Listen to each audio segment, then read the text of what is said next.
സങ്കീർത്തനങ്ങൾ അധ്യായം 74. ദേവാലയത്തിൻ്റെ നാശത്തെക്കുറിച്ച് വിലാപം. ദൈവമേ, ഞങ്ങളെ എന്നേക്കുമായി തള്ളിക്കളഞ്ഞതെന്തുകൊണ്ട്?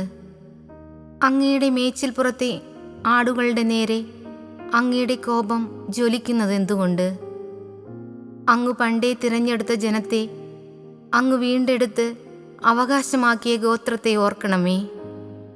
അവിടുന്ന് വസിച്ചിരുന്ന സിയോൻ മലയെ സ്മരിക്കണമേ. അന്തമറ്റ നഷ്ടാവശിഷ്ടങ്ങളിലേക്ക് അങ്ങ് പാദങ്ങൾ തിരിക്കണമേ.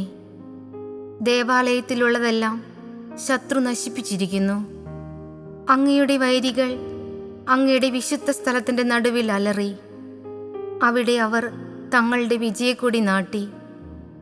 മരം വെട്ടുകാർ മരം മുറിക്കുന്നത് പോലെ അവർ ദേവാലയത്തിൻ്റെ കവാടത്തിലെ കടഞ്ഞെടുത്ത അഴികൾ മഴുകൊണ്ടും കൂടം കൊണ്ടും തകർത്തു. അങ്ങയുടെ ആലയത്തിന് അവർ തീ വച്ചു. അങ്ങയുടെ നാമം വസിക്കുന്ന ശ്രീകോവിൽ അവർ ഇടിച്ചു നിരത്തി അശുദ്ധമാക്കി. അവരെ നമുക്ക് കീഴടക്കാമെന്ന് അവർ തങ്ങളോട് തന്നെ പറഞ്ഞു. ദേശത്തെ ആരാധന കേന്ദ്രങ്ങളെല്ലാം അവർ അഗ്നിക്കിരയാക്കി. ഞങ്ങൾക്ക് ഒരടയാളവും ലഭിക്കുന്നില്ല, ഒരു പ്രവാചകനും ശേഷിച്ചിട്ടില്ല. ഇത് എത്ര കാലത്തേക്ക് എന്ന് അറിയുന്നവരാരും ഞങ്ങളുടെ ഇടയിലില്ല. ദൈവമേ, ശത്രുക്കൾ എത്ര നാൾ അങ്ങയെ അവഹേളിക്കും?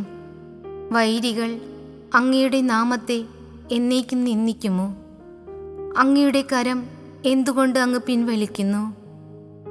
അങ്ങയുടെ വലതുകൈ എന്തുകൊണ്ട് അടക്കി വച്ചിരിക്കുന്നു?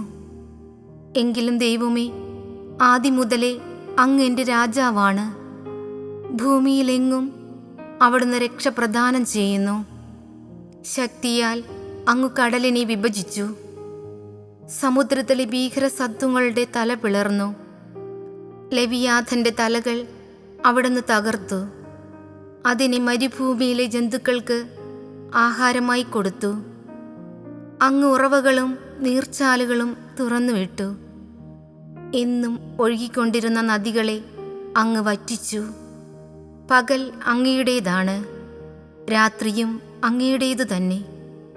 അവിടുന്ന് ജ്യോതിസ്സുകളെയും സൂര്യനെയും സ്ഥാപിച്ചു. അങ്ങ് ഭൂമിക്ക് അതിരുകൾ നിശ്ചയിച്ചു. അങ്ങ് ഗ്രീഷ്മവും ഹേമന്തവും സൃഷ്ടിച്ചു.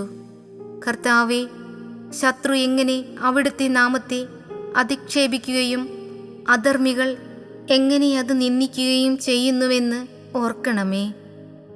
അങ്ങയുടെ പ്രാവിൻ്റെ ജീവനെ വന്യമൃഗത്തിന് വിട്ടുകൊടുക്കരുതേ. അങ്ങയുടെ ദരിദ്രരുടെ ജീവനെ എന്നേക്കും മറക്കരുതേ. അങ്ങയുടെ ഉടമ്പടിയെ പരിഗണിക്കണമേ. ഭൂമിയുടെ ഇരുണ്ട ഇടങ്ങളിൽ അക്രമം കൂടിയിരിക്കുന്നു. മർദ്ദിതർ ലജ്ജിതരാകാൻ സമ്മതിക്കരുതേ. ദരിദ്രരും അഗതികളും അങ്ങയുടെ നാമം പ്രകീർത്തിക്കട്ടെ. ദൈവമേ, ഉണർന്ന് അങ്ങയുടെ ന്യായം വാദിച്ചുറപ്പിക്കണമേ. ദുഷ്ടർ എങ്ങനെ അങ്ങയെ നിരന്തരം അധിക്ഷേപിക്കുന്നുവെന്ന് ഓർക്കണമേ. അങ്ങയുടെ ശത്രുക്കളുടെ ആരവം, അങ്ങയുടെ വൈരികളുടെ തുടർച്ചയായ അട്ടഹാസം മറക്കരുതേ.